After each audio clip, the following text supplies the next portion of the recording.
Hello listeners and fellow Game Pass fans, get yourself set and ready for your favourite unofficial Game Pass podcast, Game Pass News. So I'll hand you over to Nick and Sean and get the show started.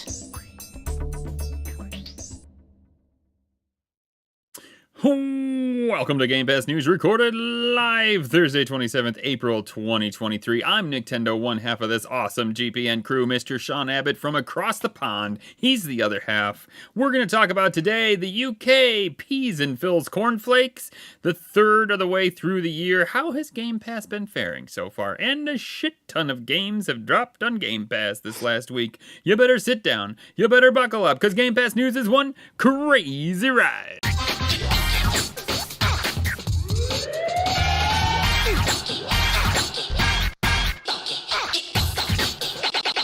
Let's look at the funk. Well, everybody, let's get Jet Set Radio. God, I love that game so much. I'm not gonna lie, I have never played Jet Set Radio, but I want to play Jet Set Radio now. I literally was just like, oh, Jet Set Radio, we should do that one. I'll go look at that. And I looked up the theme song and I was like, holy crap, this is so great. That is my favorite intro we have done in this thing. I loved it. I listened to it like 2 or 3 times.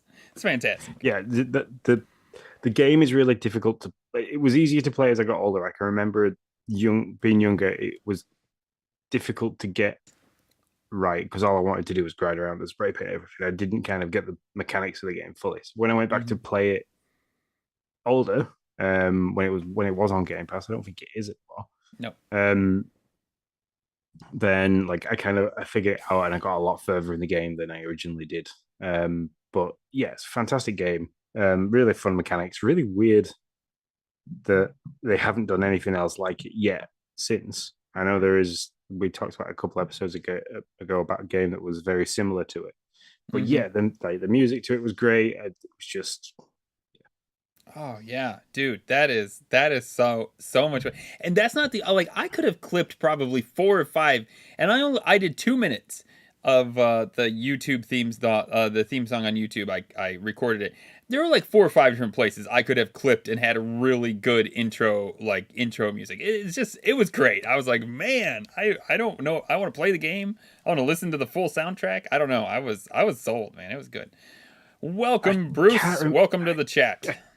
I can't remember if it's on the Switch, because if it is, it's definitely worth picking up and playing on the Switch, because it'd run really, really well on there. So sure, yeah, for sure. So, man, how has your week been so far? What day is it? It's Thursday, so yeah, it's been pretty busy. It was Emily's 11th birthday on Monday, so we all went out for tea on Monday, which was nice. Tuesday, I didn't do a lot. I think I went to the gym, went for a pretty big walk afterwards. Same again on Wednesday, and then Thursday, today I've been at work. So yeah, it's kind of it. Not had a lot of time to play anything. I've kind of squeezed a little bit of sessions in between Lindsay going to bed and I was starting this evening. So I get you. I do. I normally understand what you're saying. I actually have squeezed quite a bit of time in this week, but I was on a mission, and we'll talk about that later.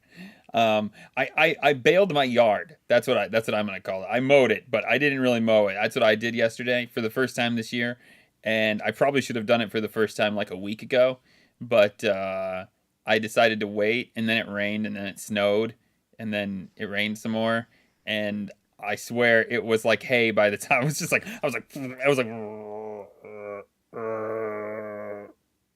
I mean, oh man, it was bad.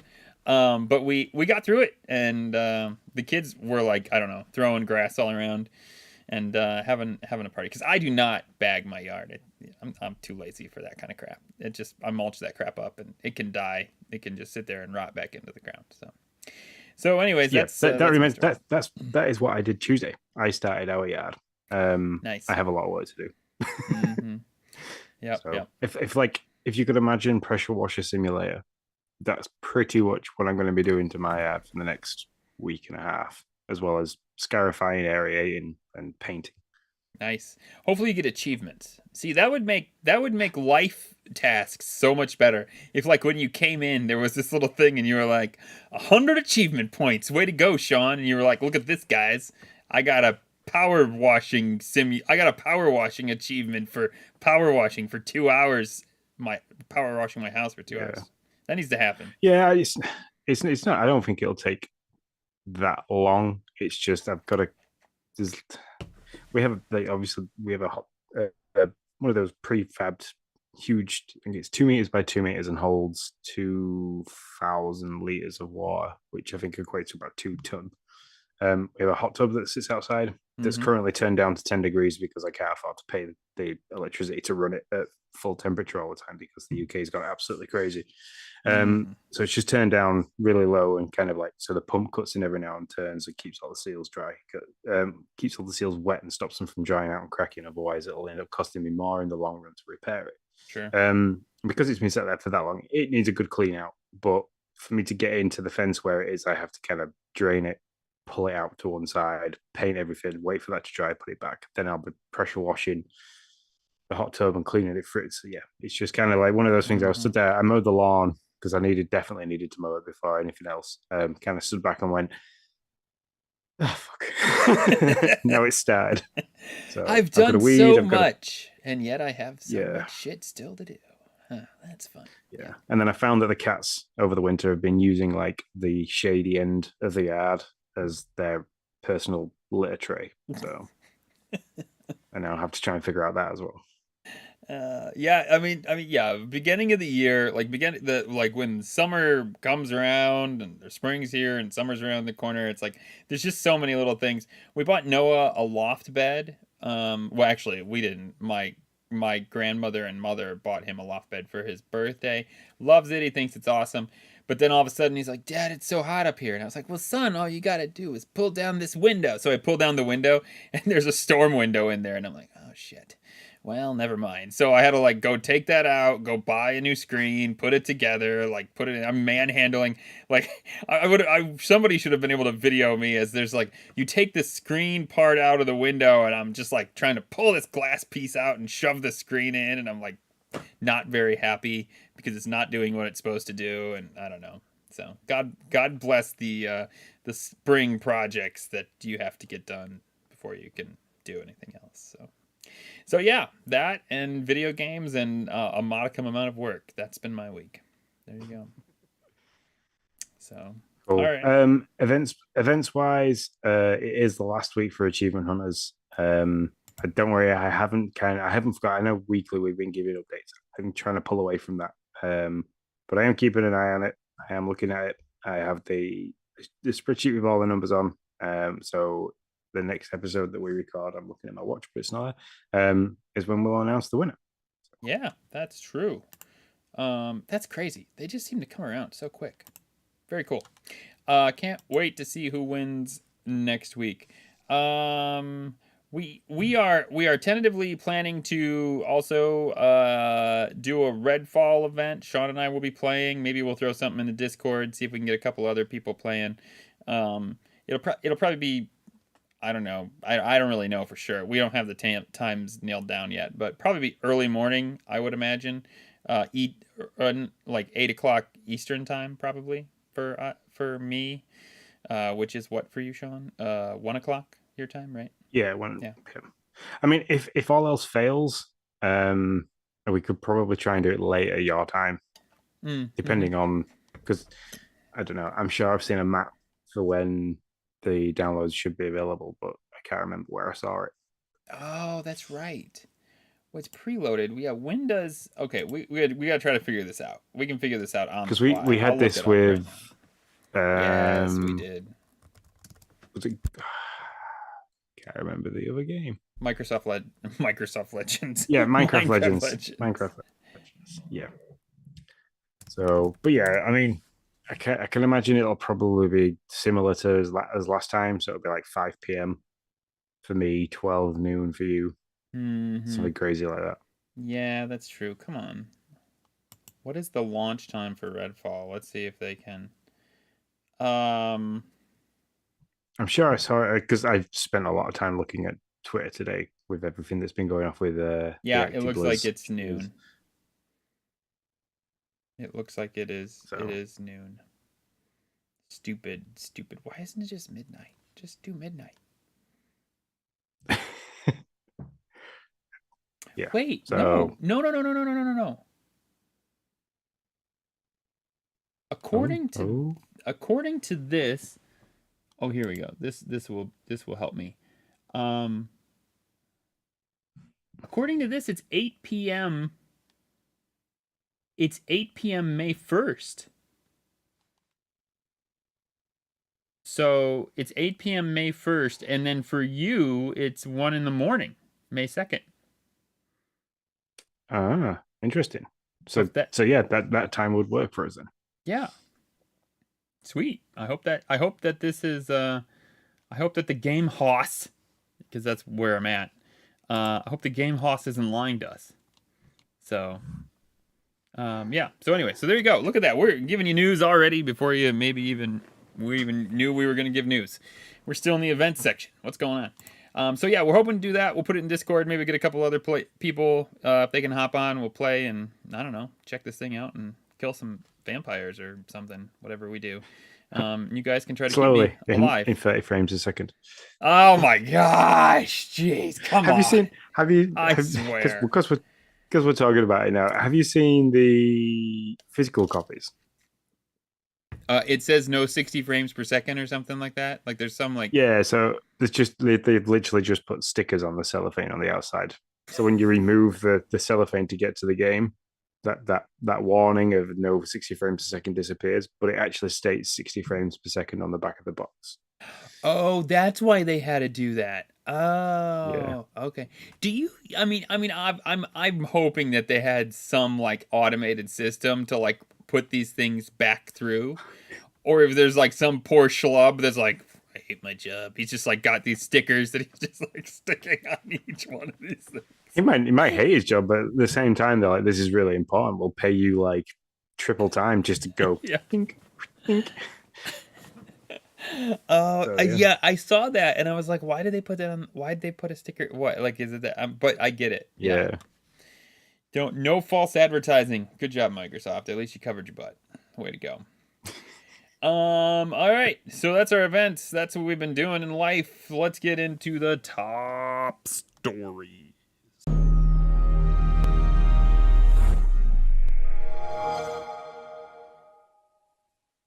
Just drag out top stories until I can actually find the button. First off, well, let's start with the big one. We're gonna reach down and grab Acquisition Watch and drag it up to top stories, since Sean's homeland decided to piss all over Phil, and the CMA says no to you, ActiBlizz. That acquisition ain't happening. So they've blocked the acquisition due to cloud gaming. So Sean, this is true. Why did your country do this? They gave a really good explanation on Twitter along the lines of like they reckon that cloud gaming as a service could be a multi-million to billion pounds worth of like revenue for companies, or in total across all different platforms that could do this service. And because of that, such the value that it could be worth to the gaming sector, that they see and rightly so, like you can wear this badge with pride, Microsoft, that they are that worried that Microsoft owns 60 to 70% of the cloud gaming conglomerate. In other words, it's more actively available thanks to Microsoft. You can play it on your mobile, your tablet, PC, console. And I'm assuming with the meeting that happened, and then them asking Phil to bring the technology that they're working on to the meeting, that they've then gone and looked and kind of like, well, you've got more hardware going on. You've got the 2 separate handheld devices that are out there and available. You've got the Steam Deck, which you can use and be available. If they've discussed like the availability of cloud gaming on the Switch as a partnership, they'll also be worried about that. And then they're saying that being able to own Activision games and have them on your cloud gaming service where they're not available for other people is cornering the market basically, and it's not fair on the competitors that they don't stand a chance. Yeah. So actually, I feel like I've been pretty like middle of the road of like, hey, I understand the issue. I understand free markets. It's cool. I get what Jim's doing. Like, I feel like I've been pretty middle of the road. This actually, their end argument, their end decision, I don't get entirely, because it's like, well, wait, they're not stopping competitiveness. Like, this isn't like when Microsoft said, you know what, we're going to take our Internet Explorer, we're going to shove it in all of our OS systems, which you have to run these computers and everybody wants, and then we're going to block anybody else from actually putting their internet program on our system. Like, that's blocking competitiveness. This is just them saying, well, listen, you're the only guys that really are doing anything in the market, and that's not fair. Maybe somebody else should do. Nobody else is there. Like Well, the one no, guy that this tried. isn't true. Who else is there? Netflix are doing it. You've got Amazon Luna, Google Stadia. You've got Nvidia are doing it. Well, wait, Stadia. Okay, wait, no. The only big dog you mentioned there, and Netflix is coming up. I will agree. I'm hearing murmurs and people being like, "This is a really cool service." So actually, Netflix might be the underdog that actually. Stadia is no longer there. Stadia's packed up and went home. But this is because they couldn't do it viably, because they tried to come in and do big stuff really quickly, and have those big games like all the Star Wars games and things like that Bruce was playing. They had them there and they didn't have the servers worked, but they didn't have the infrastructure to continue it. Microsoft have been working on Game Pass for years. Yes. And I mean like years, 10 years, a decade. They've been plus a decade plus. So it's kind of they've got the infrastructure, they've done the work, they spent the time doing it, they spent a lot of money on it as well, which brings me to why I'm pissed off about the CMA throwing this out, because they basically punished Microsoft for doing all the hard work and putting the money into this and getting behind it. They've come away from we're only having exclusives to our console all the time. We're buying up third party developers and publishers to make AAA games just for our platform that you can't have. We're not doing early access to this game and things to this game because then Sony can't have it like that. Like Sony are doing with Call of Duty, they're making it available to Sony users before Xbox users and cornering it in that sense. It's ridiculous. And I mean, this decision can be overturned. It can be done. Authorities higher than the CMA, because they are only a standalone thing. They're not completely UK governed. So it can be overthrown. And I mean, there's ways around it. Don't put Activision games on the cloud service within the UK. Just make them available to everyone else everywhere else. Well, the other big dog is us, and we haven't spoke yet either. I mean, we took suit.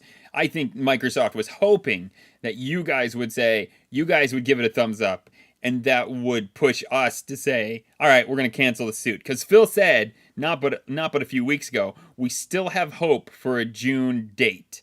And that was their hope, was you guys giving it a thumbs up and us canceling our suit, because our suit doesn't even start till August. So now that you guys have given it a thumbs down, we're way into 2024 at this point. I mean, we're June 2024 if we see it at all. I think we are and we aren't, and the reasons for me saying we aren't are Microsoft can go and wait and be like, okay, so you blocked it for this reason, this reason, this reason. Let's make some deals. Let's okay, we promise not to raise our prices. Once we've got Activision and Blizzard, we promise not to raise our prices for a set amount of time or indefinitely. Great. They can't do that. We spent all this money. That's not business. That's not viable. They can't say they'll never raise prices. I mean, yeah, but I see what you're saying. I see your underlying point of like, hey, listen. Yeah. So they can go away and be like, look, okay, we have bought this out. we've spent this much money, but we're not going to raise the price for 10 years. We're going to leave it at that price for 10 years, and we'll slowly recoup the money that we spent on this merger, basically, or takeover or acquisition.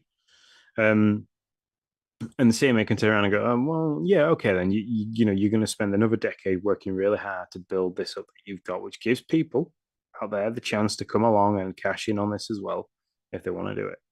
The other one is, like I just said, don't put the Activision games exclusively on the cloud service. Just don't do it. Make it available everywhere. Make them, offer this out to other people. Turn around to Sony and be like, have these games. You start your own cloud service. We'll allow you to use these games on there. It's going to cost you. You're going to have to pay for it, but it's there. Bring them to Nintendo.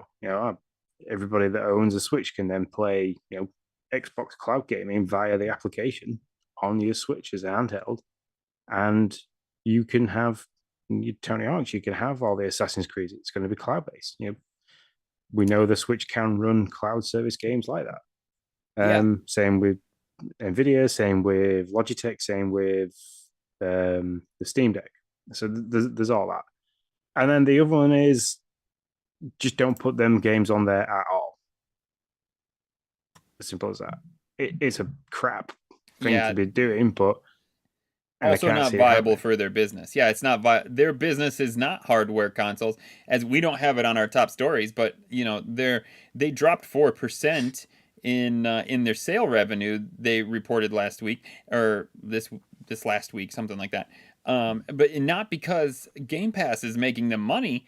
Game Pass is making them money, but they dropped because their hardware sales. So they are leaving that market, basically. I mean, they're not leaving it, but that's not where they're spending the majority of their time and effort. And so they can't not put it on cloud, because that's where their baby is. That's where they want to start moving towards. The thing is that the thing they've always said at Microsoft is they want you to be able to play games and have access to it anywhere. They can. They have they have the operating service for PCs. They have the applications for things in terms of you can run the Game Pass and Xbox portal through Mac. You can run it through Linux. You can run it through all the different operating services that are available on different PCs. You can do it via mobile. You can do it via your tablet. It's readily available, and I think they've spent a lot of time in making it readily available. They're never going to want to come away from that.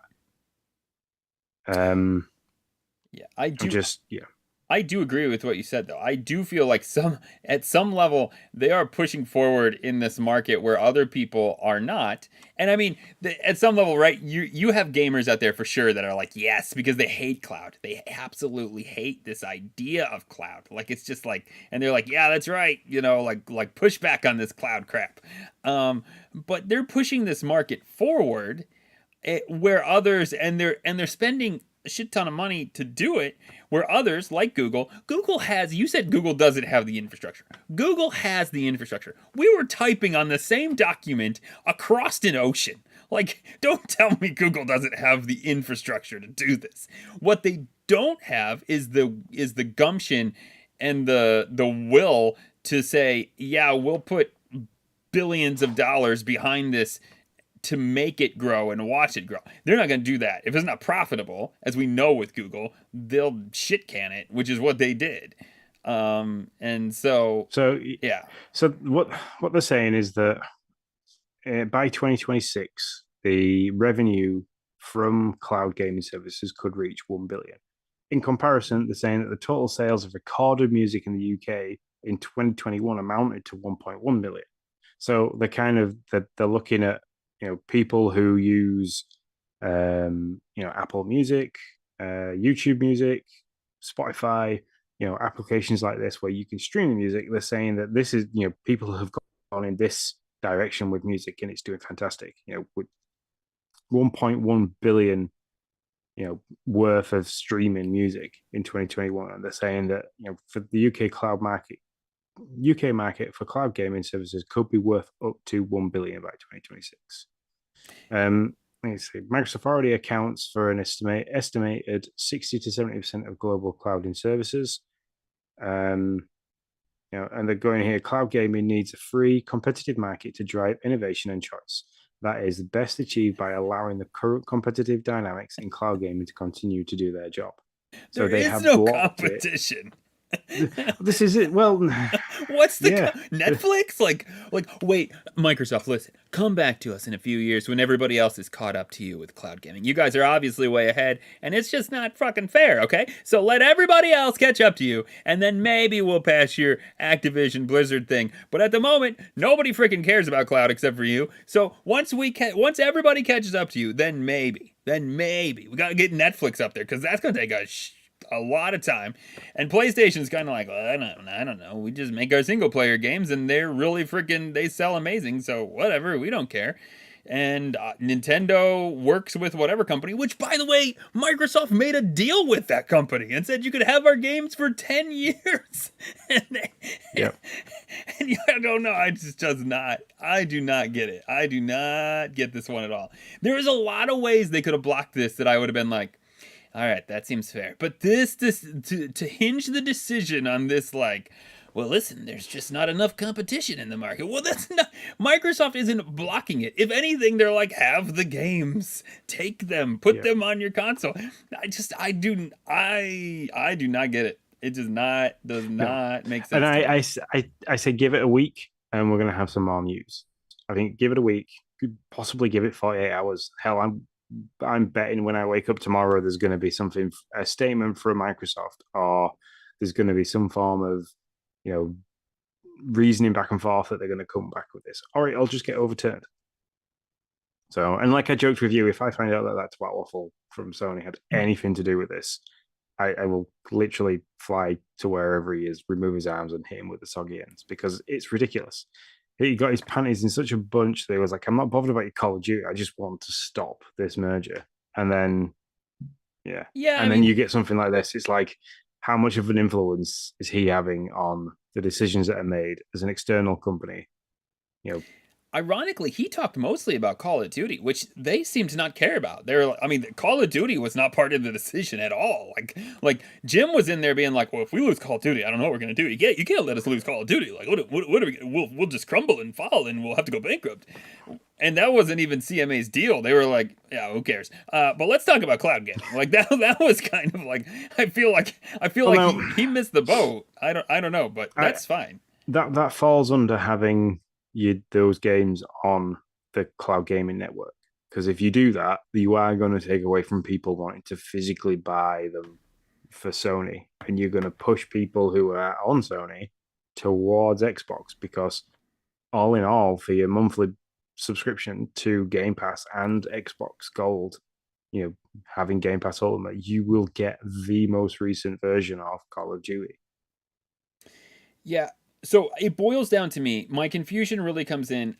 These things to me are meant to prevent a company which has market share, which has the lion's share of market, from preventing other people from coming into the market.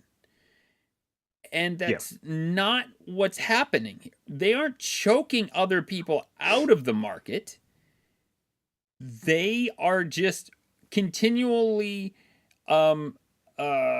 making their product better, which gives them more market share. It seems to me to be killing the ingenuity in this market instead of furthering it, because nobody else is doing it. And so so they're saying, well, listen, until somebody else starts to do it and your market share goes down, we're just not going to let this happen.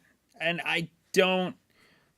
nobody else seems to care except for, you named it, Netflix is the one, and there's Nintendo. But like I said, they were going to give those games to Nintendo. Nintendo does 2 or 3 cloud games a year. Probably one of those games I call is going to be Hogwarts Legacy this year, because that game ain't running on Nintendo any other way. So yeah, I guess that's what I don't understand. I don't see Microsoft in this pitch being somebody that's trying to push everybody out of this market. And so I don't understand how this is actually helping the market in the end. I just don't see it. No. And like I said, I can see a higher governing body coming in and going, look, this is just ridiculous. There's like looking at the facts and the figures of things and be like, yeah, Microsoft do have 60 to 70% of the share of cloud gaming services because nobody else is doing it. Sony's off there making its single player games with its third party developers and pushing into the virtual reality world a little bit. You've got Facebook or Meta that are kind of doing the quest side of things and trying to challenge the virtual reality world more than anybody else. Nintendo, which are kind of happy, sat there playing their Animal Crossings and Mario games, doing their own thing, that are breaking into the cinematic world at the moment and making a shit ton of money from that, over 900 million in an opening week globally.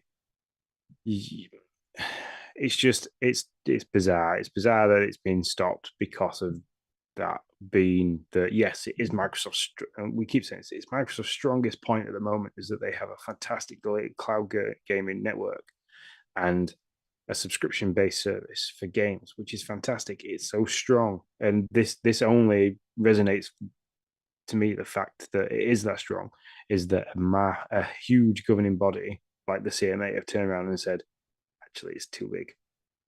Yeah, what you are doing is too good. It is a freaking great business sense that people have slept on and completely missed. Well done. Yep. But we can't let you carry on. And if anything, Phil and Microsoft need to walk away and be like, you know what?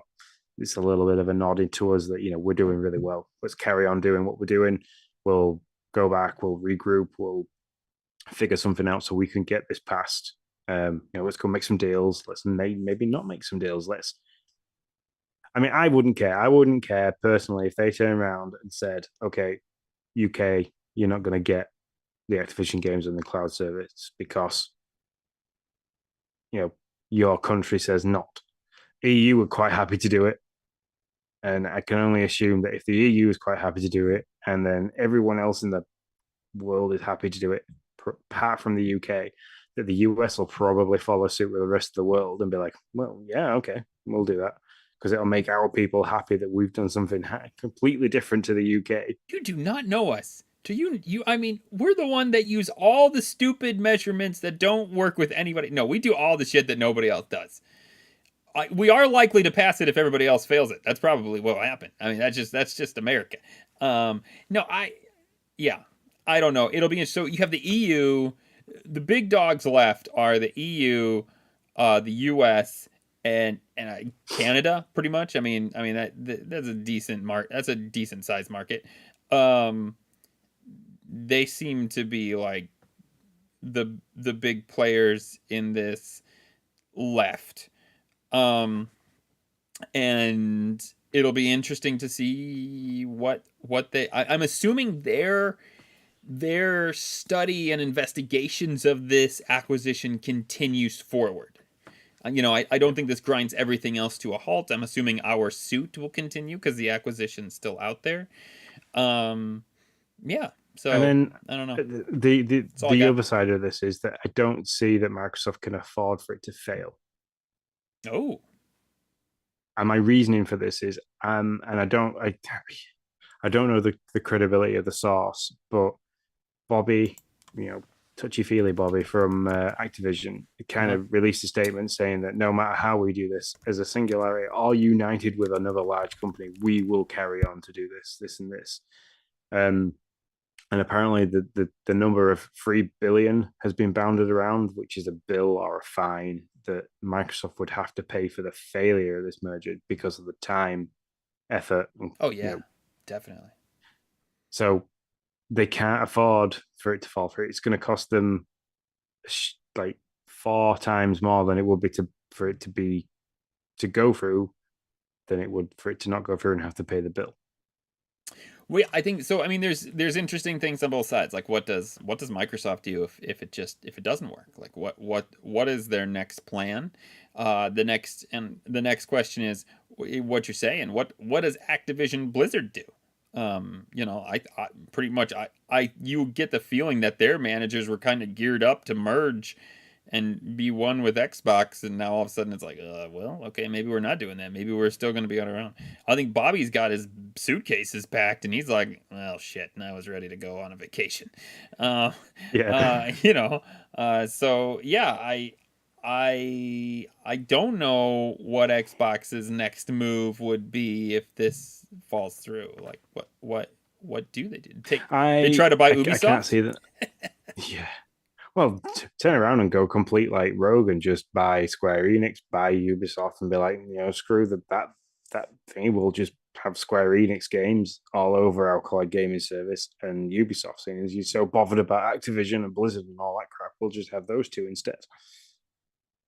Two smaller acquisitions. Yeah, yeah. I'm not sure. I really have no idea what they would do. And does this affect Phil at all? Like, if Phil doesn't get this over the finish line, is this going to be an issue for his job security? Is Microsoft going to say, "Listen, man, this was part of your gig, and you didn't get it done"? Um, so I don't I'm know. not sure. I can't see them not getting this through. I think there is a lot of going away, licking wounds, and working out some T's and I's, get them all dotted and crossed, and come back and be like, okay, what can we do to write this to stop the worry that you've got? Is there deals that we can make with people? Is there things that you do and don't want us to do in the market that will get it through the gate? Do we have to put cloud gaming hardware like the Project Keystone that we keep seeing? Do they have to put that on hold for a certain amount of years and just allow it to run as it is at the moment without having a smaller, more convenient way to play cloud games rather than straight through your TV, or have one of the two sister consoles that sat there?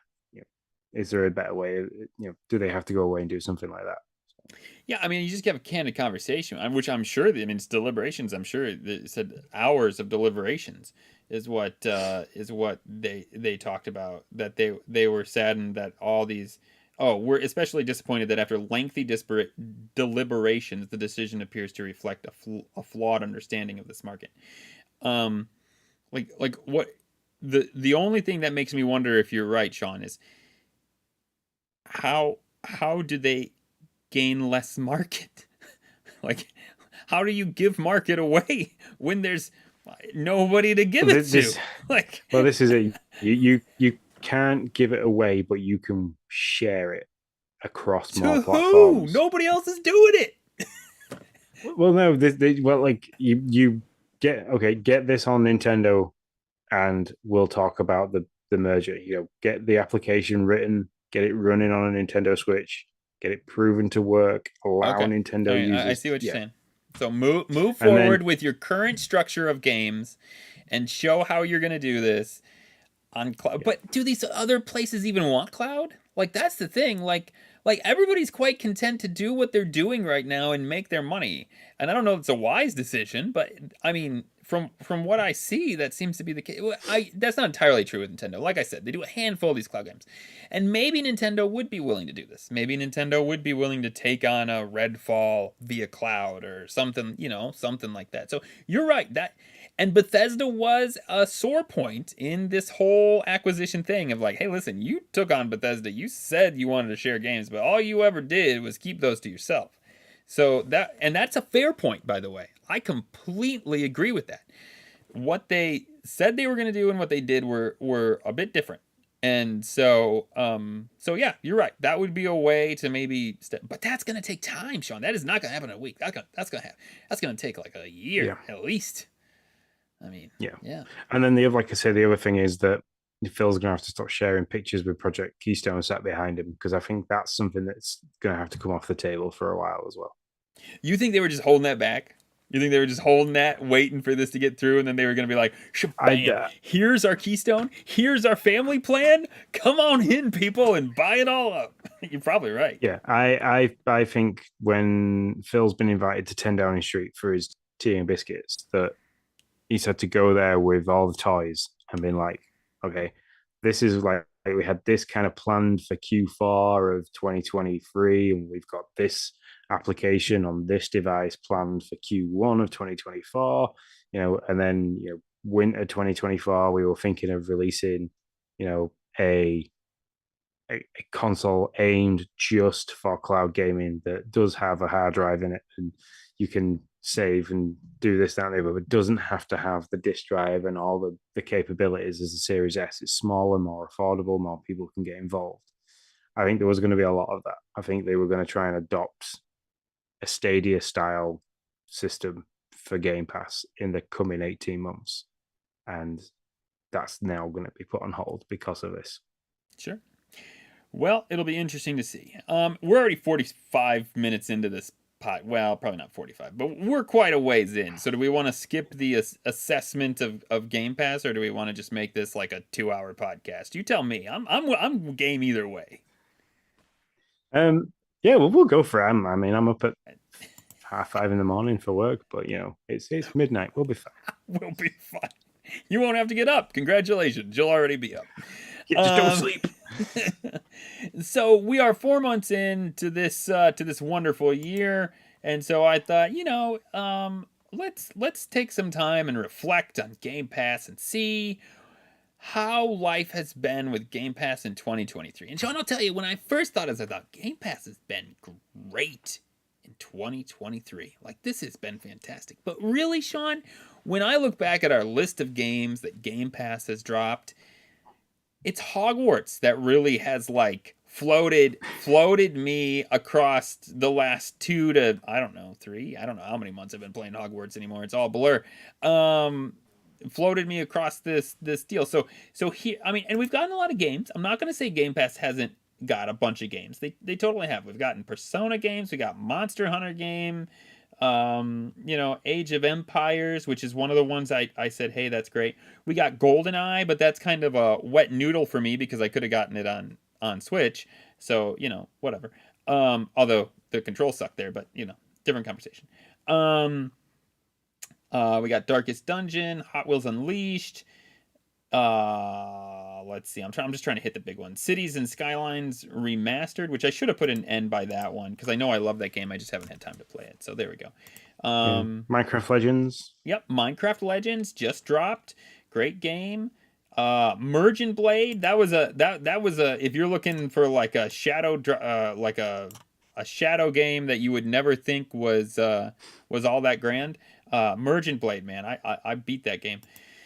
Dead Space 1 and 2 for, you Dead Space fans. Let's see. Valheim, which I checked along with Civ 6. I think they're both great. And I didn't get to play a lot of them thanks to Hogwarts, but I do have them both checked. Loop Hero. And then, so that's it. So like 7 games, really 6, because I'm not going to count GoldenEye. So 6 games in the last 4 months that I'm kind of like high thumbs up on. I don't know. What do you think? Do you think it's been a good year for Game Pass? Yeah, I think so far it's been a great year. I think from the games that you've just gone through, and like I'm now finally bringing this up. So go back down, scroll, stop scrolling sideways. That's 2022. Catch up.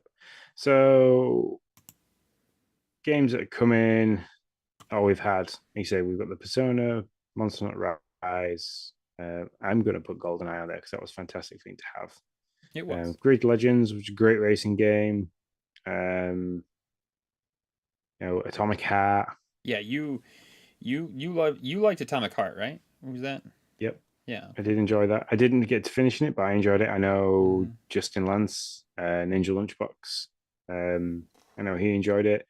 F1 2022 was on there, which is a decent racing simulator game. But then we've had really strange games, like what was that one that was just out there? It was all done to the beat, and I can't remember the name of it. Oh, Hi-Fi Rush. Yep, Hi-Fi Rush. We've had that on there. I don't think Hi-Fi Rush made our list. I think it was a day and date drop, and we never added it to this list. It's not. I don't think it's on here. Yeah, that's it. Like we've always got stuff like we've got stuff in the pipeline. We've got great games that are available now that have just become available. We've got great games that have been given to us to play. The list is ever growing. We've had more games to play than we've had for the last 12 months. Like last year was a dry year. That's a fair statement. We were complaining, and the variance of games. Like at one point, we were just getting sandbox farming sim, turn-based RPG, turn-based RPG. I can remember last year talking about the games that were coming that were tiny little indie games that were just the same stuff all the time. Where like now we've got a variance. We've got creepy first-person shooters. We've had, sports style games, racing games. We've had turn-based RPG stuff. We've had narrative games. So we've had a really good broad spectrum of games as well, which is what's great for Game Pass because all games are different. Everybody likes different stuff. You like different things from me. I know, like from Dads After Dark. I know, like they like their narrative style games. Life is Strange, that kind of stuff.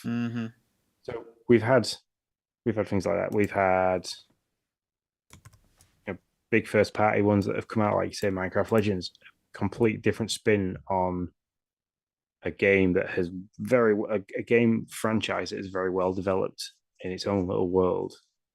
So yeah, I'd say compared to last year, it's like a definite 8.5 out of 10 for how well it's done. If you want to just get it on a whole, I'd say 7 out of 10 so far for the first third of the year. Yeah, I think a 7's probably about right. Now I will say the two Shadow games that I have not got to play that I think I might like, I just haven't had time. Ni no Kuni 2, and then also out this last Friday, Homestead Arcana. Like to try both those games, might be a fan of them. Haven't got to them. Haven't even got to like an hour test of them. So yeah, I just think it's interesting. I will say I wasn't as over the moon about Game Pass as I thought I was. I thought it was like, oh, there's so many games. But then when I went back to our list, I was like, there are a lot of games that have dropped, but games that I'm gonna like give a big thumbs up to, probably not as many as I initially thought. But that's okay. There's certainly enough here for me to feel comfortable with my Game Pass subscription. And best buy I've made in a long time is Hogwarts Legacy. So there you go. Yeah, and not only that, we have a lot of stuff in the pipeline coming. So we've got true. Forza Motorsport later on in the year, Redfall, Ravenlock. I just got rid of the sheet because I don't want to test my. We got Redfall, Ravenlock, Far World Pioneers, which looks actually. I mean, if you're in, you should check that. You guys should check that out. Just check out a video of it. It comes out May 30th. It looks pretty awesome. Exo Primal, Chainsaw Massacre, which is good for your horror fans. And then at the end of the year, or midpoint of the year, we've got Starfield. Yep. Which we keep forgetting about. We've not talked about that for a while, and there's a lot of games coming out on other platforms that we kind of need to get squeezed through and before that arrives. Yeah, I think they've gone. I mean, there's not a lot to talk about. Microsoft has gone hush because there's the Starfield showcase coming out in June, and I don't think you're gonna hear a peep about it until June now, when they'll blow the doors open about it, and you'll get to see all kinds of crazy stuff, and we'll get a real feel for what we think. So yeah. All right. Well, that is our state of Game Pass. That's what we'll call that. Maybe we'll do that every 4 months. A state of Game Pass. I won't remember that in 4 months, but maybe. Just maybe. All right, so those are our top stories, folks. News bulletins. I'll run through them really quick. You stop me if you want to talk about something a little bit more. Valheim gets a hot fix. So it's quality of life improvements, which that game desperately needed. It was a fun game, but it did have its issues. Grounded gets a super duper, that's the name of it, update. Would love to get back to that game, but I don't foresee it happening anytime soon. Forza Motorsports later this year is what they're shining it up, shining it for Sean, making sure everything can have the rays and the tracings and the light and the all that fun stuff and the tire squealing and blah blah blah, and they'll have it out later this year. You think that's going to be after Starfield? Yeah, it's going to be. I'm going to say game? that's going to be post summer showcase. We're going to get this. Oh no! So you think before Starfield, sometime in the summer? Is that what you're thinking? Yeah, I think this is going to be one of them. I think they're going to do to this what they did to Forza Horizon 5 and Halo. Well, wait, those came out in November. Yeah, but they came out very close, within 2 weeks of each other. Oh, okay. I see what you're saying. Yeah. So later this year is what we know about Forza. So that means probably the awesome idea that Justin had, Ninja Lunchbox, about the 620 or whatever in the writing of coming soon. Probably not true. But buddy, if you'd have nailed it, it would have been really awesome. I mean, man. Diablo 4 Server Slam beta May 12th through the 14th. Sean, I might possibly. No, I'm not. Is the 12th when Tears of the Kingdom comes out? I'm pretty sure it is. Yes. Yeah, no, I'm not. 12.5. No, never mind. 17.5. No, yes, 12.5, because I can remember when I saw the date, because it was in America, and I was like, that's going to come out on the 5th of December. Okay, gotcha. No, so I'm not taking part in this. But for anybody who wants to, there's a Diablo 4 Server Slam beta May 12th through the 14th. We have beat Acquisition Watch into the ground, so we will just scoot right past that.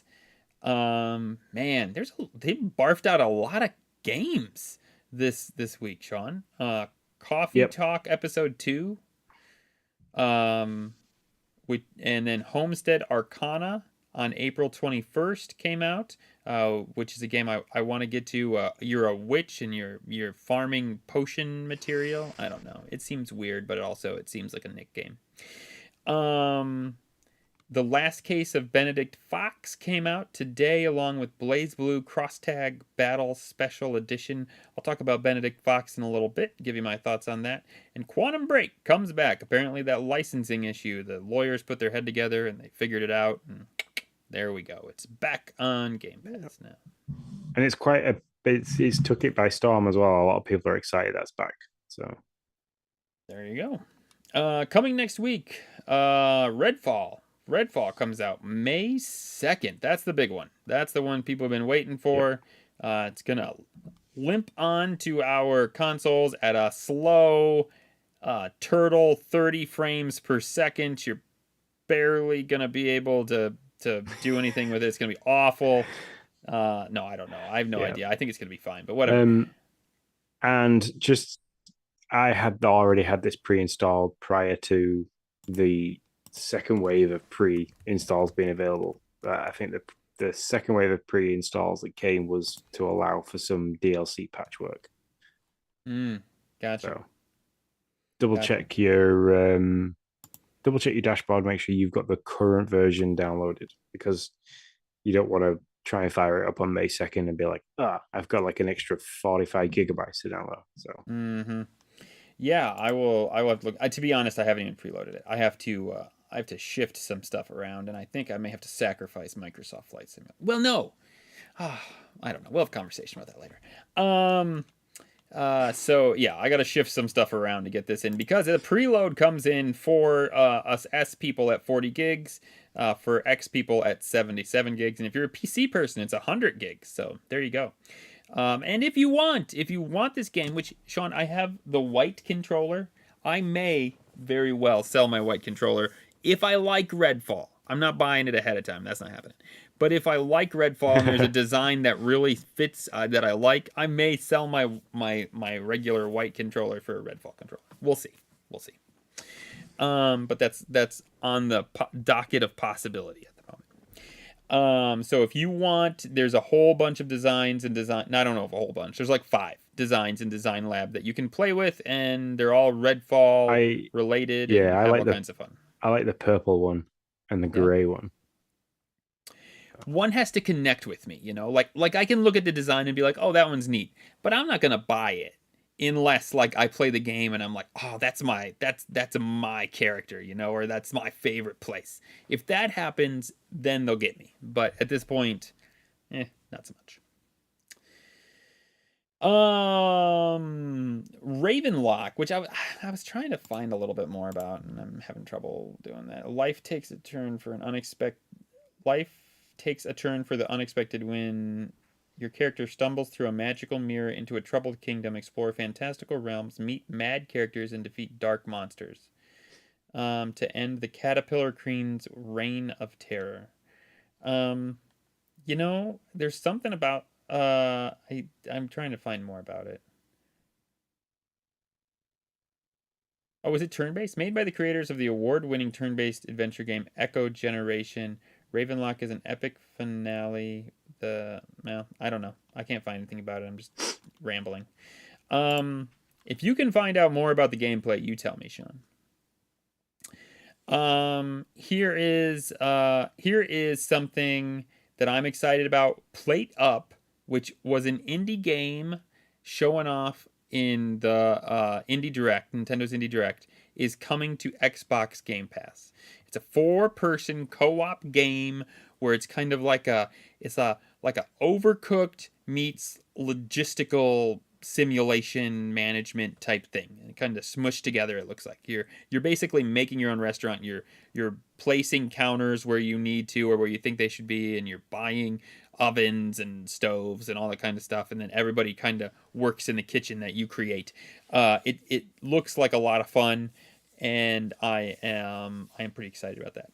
Also, as an aside, Sean, Miniko's Night Market got a release date for the Indie Direct, which is a Humble Bundle game, which, as we know, is a fan of Game Pass. So I'd love to see them agree to bring that to Game Pass. We'll see. So Ravenlock, very quickly, is a hack and slash action RPG. Okay, where I didn't think it was turn-based. I was just reading it a second. Ravenlock is a hack and slash action RPG with hints of explorations. Players must explore the land all while fighting various enemies. The player starts off with a sword and a shield to fight back against the various enemies they will encounter in the game. So, okay, sounds a little bit Zelda-y. Yeah. Well, luckily that'll be great because there's not a Zelda game coming out for miles to see. So I mean, that's great. Not one that I'm interested in. That's right, not at all. We talked last week about what is leaving Bugsnax, Destroy All Humans, Dragon Quest Builders 2, Tetris Effect Connected, and Unsold. It's a pretty big list of good games this month, or this ending half of the month. If you are listening to this on the podcast by April 30th, then you can run out and either beat it in a day. Best of luck with that with Dragon Quest Builders. Beat it in a day, or you can buy it and get a 20% discount. Sean, what's going on with Games with Gold?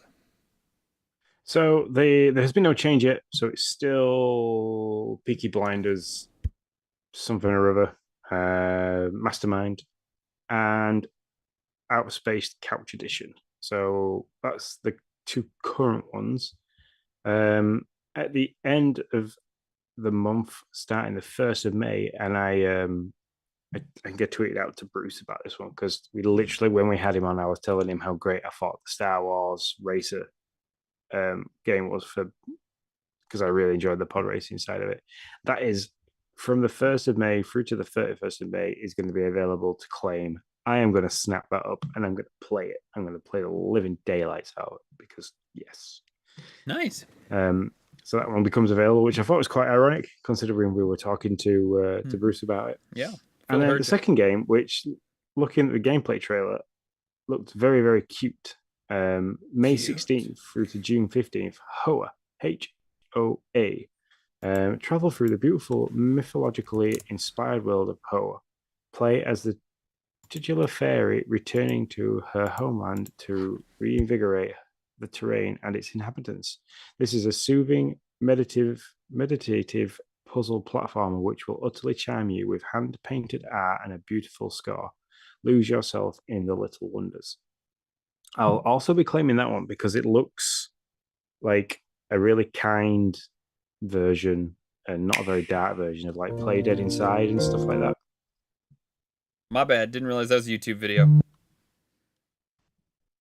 So yeah, those two, they're your Xbox games with gold for me, and both of those I'm going to claim because they both look great. So Nice. Yeah, I'll definitely pick up Hoa. Not homeowners association. When you search that, that's the first thing you find.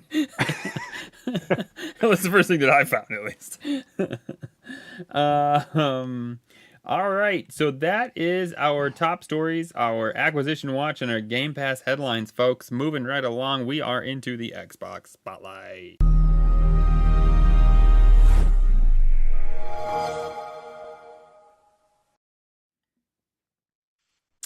Mr. Abbott, what have you been playing this week?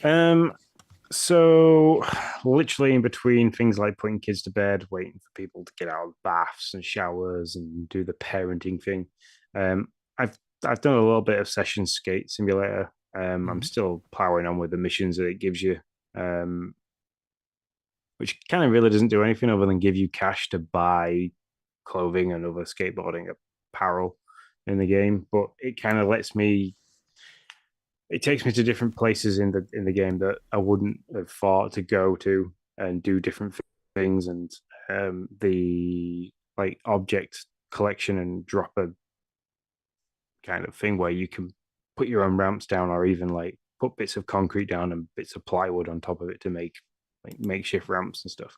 Kind of teach you how to do stuff like that. So I've been doing that, and then the only other thing I've been playing is two mobile games. Firstly is Mighty Doom, which I'm still thoroughly enjoying. I've nearly finished the Easter Bunny season that they had going on. I think there's like a day left in that.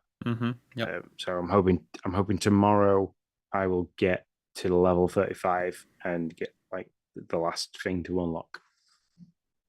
Did you do And the then- season pass, or are you just doing what they give you? Yeah, I did the season pass, so I got I the did extra as well. bits as well. Yeah, I did too. It was like $6. I was like, sure, I'll give them $6. I'm playing it enough. For a free game, I didn't mind spending that because it has been a great free game. So Yep, for sure. So I've been playing that, and then the other I dabbled a little bit into Apple Arcade. It's not very often that I kind of look into it, but we pay for it monthly because Logan loves playing things like the golf and the Sonic Races game and stuff like that that's on there. Survivor Plus, I think it's called. Sorry, Lifeline Plus, which is like a really great text-based game. When you open it up, it just looks like a communication log between you and somebody that's survived a crash and they're now on a desolate planet. They kind of like give you descriptive details about what's going on around them, what they can see, how they feel, and like you kind of every now and then get to prompt them to maybe do something, ask another question. It's quite good. I think I've played it before, but they've added some extra bits and pieces now because it's within Apple Arcade. It's kind of beefed it up a little bit. But yeah, it's good fun. Like you can set them. They'll talk to you for a little bit, and then they'll say, "Okay, I'm going to go and look at this part of the crash site now." And it kind of like they stop talking to you, and it just says Taylor is busy. So you can close the app, and then once they're done with that task and they want to talk to you again, you'll just get like a push notification, like you would do a text message. Oh, that's really interesting. So like it kind of alerts you to them then being there in the communication again. So it's not like it's constant in your hand having to play it. You can just pick it up and put it down. So it's literally like a conversation. Like if you're like, "Hey, go look at this," then like they might be gone for an hour or something like that. Yeah, like that's what I got my phone in front of me and it was buzzed on the table, and that's because Taylor's finished doing the last thing I told him to do. Then I this has happened. I think he found the captain of the ship and she was bleeding, and he was kind of like asked the question of, what should I do? Should I pull this thing out or should I leave it? And I said like leave it alone, and then he's like, okay, I've left it alone. That's a really good idea. What should I do now? And I was like, go look. Go search for medical supplies, and like, okay, yeah, cool. There's lots of debris everywhere. I'm going to be a while, so it just disappeared off. And like 45 minutes later, they're like, okay, cool. I found a medic kit and like a stasis pod that's still working that I can hook this generator up to that I found, and I've got it hovering so I can take it to them. Should I do that? It's like, sounds like a good idea. Yes. You should do that. Save life. While the captain bleeds out on the floor. Good job. Way to go. But yeah, it's good. It kind of makes me remember like Oregon Trail, a little bit like that, but without the having to feed everybody. Right, yeah. Or dying of dysentery. That too. Yeah. No dying of dysentery. Yeah. That's helpful. Without the shits and giggles. Yeah, exactly. Your sister died of dysentery. Sorry. What a great game to have in schools all across the world. I love it. Or at least all across America, that's for sure. Anything else for you, man? No, that's it. I'm looking forward to getting hold of Redfall next week. Yes. I can't see me doing much gaming wise this weekend. Mario movie tomorrow, and then it's the Pokemon Trade Day in a toy store in our town. So we're going to that with the kids. Or I'm going to that with the kids. I don't think Lindsay will be coming along. So that'll take up Saturday, and then Sunday is my niece's birthday. They share the same birthday, just like 6 years, 7, 8 years apart. That's cool. Nice. Well, that sounds like a good weekend. For me, I have finished Hogwarts Legacy. This is the last podcast you'll ever have to hear me talk. Well, that's probably not true, but for right now, I'm probably done. Although the tug to go back and finish stuff in that is pretty strong. I cannot tell you how much I love that game. And it was a great ending. I finished, so that there's like 3 main side quest lines and a main quest. So I finished all the side quest lines like Natty's and Poppy's and Sebastian's and the main quest. And I will say, out of everything, I think Natty's quest line was the best. Like, I like that better than the main story almost. Like, it was just really good. Her, like, the redemptive circle that she had. If you're like, man, I just want to finish this game. I'm trying to just get through stuff. Then I if you got to pick, I would say finish the main quest and finish Natty's. Those are like the 2 best things. Sebastian's would be second though. Great game. I can't say enough about it. It was a great marriage of a narrative video game. I mean, something akin to like a Life is Strange type thing, but then also it married the action and adventure and puzzling, and it just had it all. It was like a Breath of the Wild almost in some ways, except the one thing I liked about it better was that I didn't have to read all the shit, right? It was like very well voiced, and it was all done, and it was great. And I don't know, I'm getting old, and I don't want to have to read it all. Did you have that moment? Because I find this with a game that says games that are as large as that. Like, once you finish it, did you put the controller down and kind of go, I'm sad that's finished? Yeah, a little bit. Sure. Yeah, for sure. Because I am that's just, it's such a great world. Like I said, I mean, so I'll just jump right into because I've been kind of updating throughout the time, so I don't have much more to say other than it's fantastic. And I stand by what I thought all the way through this whole thing. But I picked up the last case of Benedict Fox. Just today. I played an hour and a half of it. I don't think it's a game for me. I don't want to say that it's not a great game or that I think it's a bad game. I don't necessarily think that, but you start out as this guy. It's 2D side scroller. You start out as this guy, and it has a Dark Souls element where the fighting is kind of Dark Soulsy, not as difficult, but it's got that parry attack thing, right? Where you can't just like hack and slash these guys. You have to use the parry and then attack at opportune moments. But then also what it has from the Dark Souls game mechanic is that, like, well, if you die, you collect this currency. If you die, that currency drops, and then you have 1 turn to go find it, and if you can't get it, then it's gone. Or I guess in this game, actually, your enemies pick it up and collect it, which then makes them stronger when you find them again. So I don't know. I was a little confused on that. And that's the other thing. You're not really sure entirely what you're doing or where you're going or why you're doing what you're doing. And there's what looks like fairly complicated puzzles to solve as well. And here's my problem. I'd love to explore this world and try to figure out these puzzles and try to do these things. But what I see is really complicated puzzles, a really vague, unsure, you're not going to tell me a lot, I got to figure it out kind of game story, plus fairly tough combat. And I feel like you got to give me one of those three.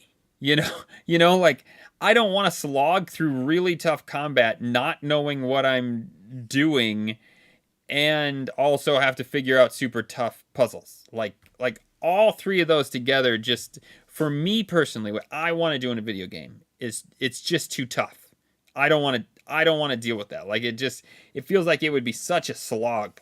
And so I'm obviously out. But it's not to say it's a bad game. It looks pretty. And if, what I've told you, you're like, oh, wow, I like Dark Souls and I like puzzles and I like this stuff, then check it out. It might be for you. It's not for me. Sounds like it's a lot like Ari in that sense, that you've got the Metroidvania aspect and puzzles. Yeah, you with a little bit of yeah, some like platforming and Dark Souls. You know what it is? It's like Hollow Knight and Limbo smashed together, but also with puzzles, because neither of those Limbo had some puzzles, but yeah, okay. It's really like Hollow Knight and Limbo, because Hollow Knight. But I will say the combat, and this would be my only actual like complaint with it. I would say the combat is a bit sluggish. It's not like I beat Hollow Knight and I loved the combat. I hated how I got lost and how I barely knew what I was doing and how I hated a lot of parts of that game. But I loved the 2D combat. I thought it was so good, and you always felt like you were just it did what you said. I don't feel that entire way, and I say I love that. I love the way it played and the way it worked. There were times I wanted to like pitch my controller across the room because that game balls hard. But yeah, I just feel like the combat's a little sluggish. That would be my only actual complaint. Other than that, the rest of this is just me saying that's how the game plays, not for me. So that is The Last Case of Benedict Fox, out today. My last game, played with Noah, dropped on Friday on the Switch. This is a Switch only game. Advanced Wars 1 and 2 Reboot Camp, as my son says. He says, Dad, you want to play Reboot? Reboot Camp.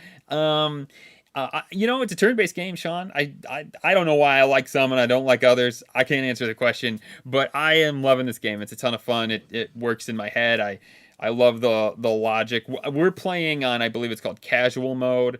So it'd be like the one we just did would be balls hard if it was for your computer, or if it was like on, I don't know. We're playing on regular mode. If it was on hard mode, because the guy just left his rockets sit in the corner. If he would have brought his rockets up, I mean, it would have been a whole new game, and it would have been a whole lot tougher.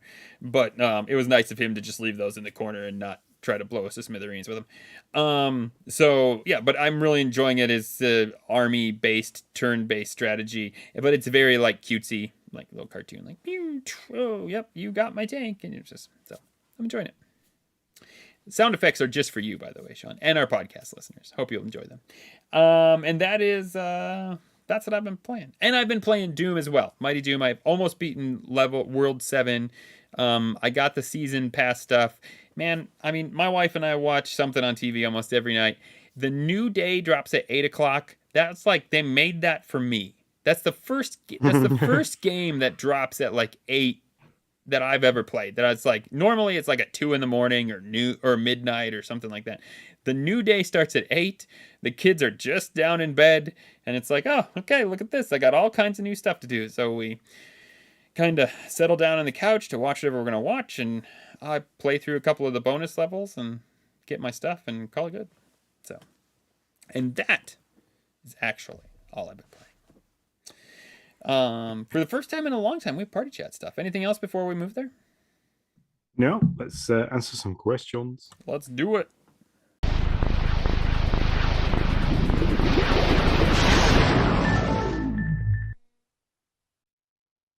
I like how sometimes we accidentally use quotes from games. Like that was a very good High on Life. Let's do it. Oh yeah, that's true. It was. Well, actually, I wouldn't know. I never got to shoot the gun So, whatever. Oh yeah, it broke. Bitter moment for me. Sorry. Which I could. Okay, I'm sorry. I know it's a squirrel moment, but I was about to shit a brick. I have Squirrel. had no problems with Hogwarts Legacy. I beat the main quest, the final quest. I'm talking to Natty. She's like going through, having this moment. It goes to dark, and then it just goes to the home screen. And I'm like, you have got to be effing kidding me. If this game like screws the save right now, right after that happened on High on Life, I will be pissed. But luckily I booted it back up, and it literally was like right after I beat and I was able to just skip past a couple of the discussions, and it faded to black, and then did the right thing this time and moved on to my next like discussion point with the next character. So, but yeah, is the first hiccup I've had in that game, and it scared the crap out of me. So, but luckily, So you've not had much luck with the end credits of games. I know. It was like, this cannot do it again. People are gonna be like, "You're not really beating games, Nick. You just make that up, and then you say it broke." And then you're like, "Jeez, oh Friday." Anyways, you take over our party chat, Mr. Sean. So Acid TKO3, which is Tyler, he has asked a 2-part question. He says, have you ever gone to buy a game on Xbox and read the details and it doesn't support achievements? Do you still buy the game with or without achievements? I don't even look. I just buy what I want. I mean, one, I've only bought a few games on Xbox. Most of them are just installed from Game Pass, but I don't even look. I just play what I want to play. So, yes. I don't think I've come across... I mean, I don't know if he wants to ask this in Discord or point this out to us. I don't think I've ever come across a game that hasn't supported Xbox achievements I've played.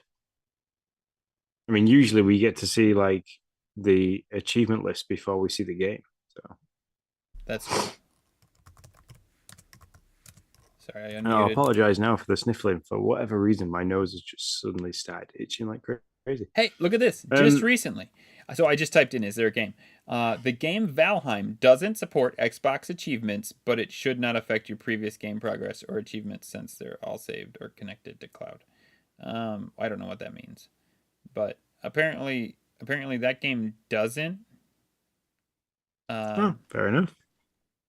But yeah, I wouldn't have bought Valheim anyway because I played of it, I didn't enjoy it. So, but no, it wouldn't turn me off from buying a game that doesn't have achievements because I'm not crazy at chasing achievements. But if I like the look of the game, I'll purchase it regardless. Mm-hmm. So sometimes I forget about the achievement system because I play so many games sometimes, especially like Call of Duty and Warzone. You don't often pop achievements. I forget about the achievement thing. So then occasionally when I then do pick up a game and play it, like Minecraft Legends, it was just popping off constantly. I was like, oh yeah, I forgot about that. At the end of Hogwarts, it's that way. Like I went through most of that game. I know I was talking to you. I was like, I haven't gotten any achievements in that game. And just like at the end of it, it's like, boom, you finished this quest, you finished that quest, you did this, you finished this, you got that. And it was just like, oh, okay, man. Last night it was like I just kept going off. That was great. Nice. He then does ask, does Xbox need to revamp the achievement system? And I don't think they do. I think the most recent revamp they've done is adding the percentage of rarity to games. So a bit like PlayStation's trophy network that they do. But I don't think they need to revamp it. I think it's pretty good as it is. I like the noise. I like the action that comes up. I like some of them have got little diamonds next to them and some of them haven't. I don't think it needs a revamp. I think if hunting achievements, which we absolutely love you guys doing because it's part of our competition. But if you're big into hunting achievements, then you might have a completely different take on this. But for me, it works really well. Some games that are cross-platform, like so if you played a little bit on Switch and you bring it to the Xbox, that's sometimes it'll pop you a load of achievements because the progression carries across, which is always good. And if anything, they might need to kind of tune that in a little bit more for more games that are going to come out in the future that are cross-platform. But yeah, I think it works pretty well. Did we talk about achievement stacks on the podcast? I can't remember, or did I just bring this up on Twitter? Achievement stacks. Yeah, so this is the one thing, and it sure sounds like they are going to be doing something about this. So following game was updated with DLC that allowed players to earn another 1,000 gamer score, followed by a separate Windows version that also offered a separate 2,000 gamer score of its own. So basically, and then you can change the language, and every time you change the language, it gives you another 1,000 gamer score. So it's called achievement stacks, and this is the one thing I do think they need to. They need to. It's called, the game is One Step After Fall. You can earn 1,000 achievement score in 13 minutes. So hey, if you're, I don't know if they've done anything to it yet. So if you're an achievement hunter, go out there and you might be able to get it. One Step After Fall.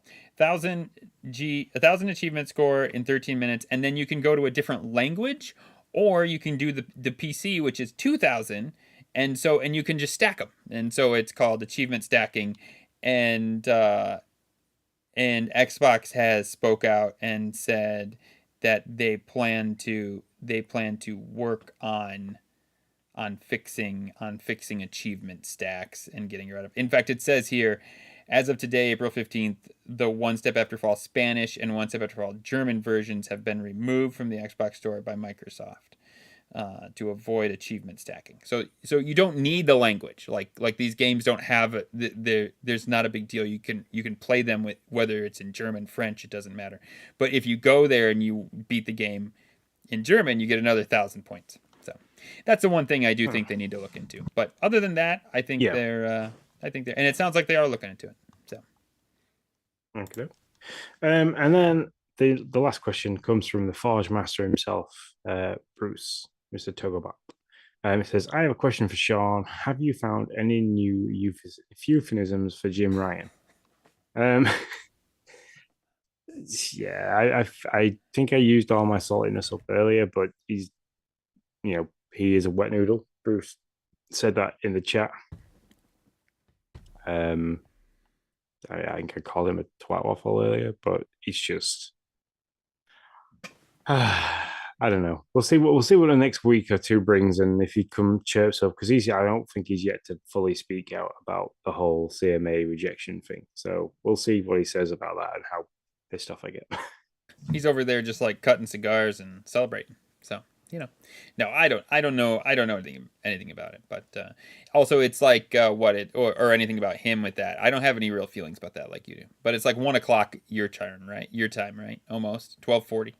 Yeah, 20 to 1, and my alarm goes off in 4 hours. Yeah, 4.5 hours. Sean's too tired to have salty opinions at this point. Yep. So yeah. All right, I think that's a show then. It is. We've gone quite well. We've covered a lot. I think there's a lot more. Well, there isn't a lot more you could say about the Activision Blizzard debacle that's currently going on. I just hope that there's some way of reaching a midpoint with it, and everybody can be happy, and that it'll go through. Because I'm quite excited about it. It's one of the biggest mergers and acquisitions in the gaming history. So I think in history, actually. I think just in history. But I will double check that to see if that's an accurate statement. Yeah, somewhere in the middle where Jim and Phil and I can't think of the Nintendo's new president. Furukawa, I believe is Doug his name. Bowser. Well, yeah, okay. I was thinking of the main president, but yeah, sure, Doug Bowser. They can all just come together and sing "Kumbaya" and have a great time, and everybody can share games, and it'll be like playing on the recess playground. It'll be fantastic. the gaming unity. That's right. That's all I got. I'm done. Yeah.